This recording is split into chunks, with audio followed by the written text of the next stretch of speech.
Hello, welcome once again to today's section. So today we want to look at water cycle. We'll look at water cycle, the processing that water goes through for us to receive water on earth or on land. So water cycle involves four main processes. So we have evaporation, we have condensation, we have precipitation. Then we also have the last process, which I want you to write in the comment section. So now let's take the processes one after the other and then go through and see what happens in all the processes. Now, water cycle basically explain how water moves around the various cycles before it gets to land, how it moves from land also into the atmosphere, and how it comes from the atmosphere onto the land. So first, basically, let's say we have our water sources. Let's say our main water source, and that's from the sea.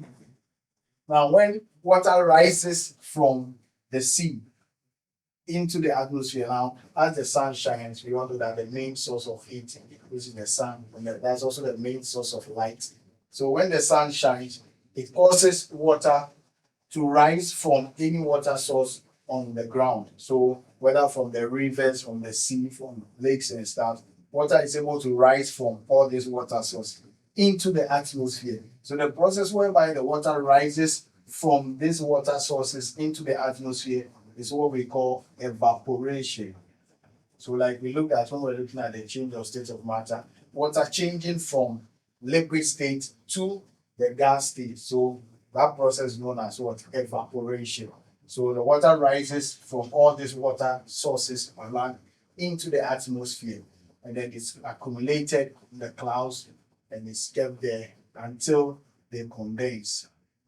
Now the other process which I didn't mention, but yeah, I'll mention it, is what we call transpiration. Now transpiration is the process whereby water vapor rises from the leaves of plants. So when water vapor rises from these water sources into the atmosphere, we call that process evaporation.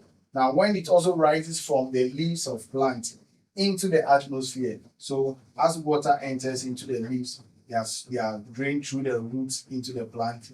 Now the leaves also accumulate some water, and when the sun shines, this same sun can cause the water to evaporate from the leaves into the atmosphere, and we call that process transpiration. So we've looked at one of the processes, which is what?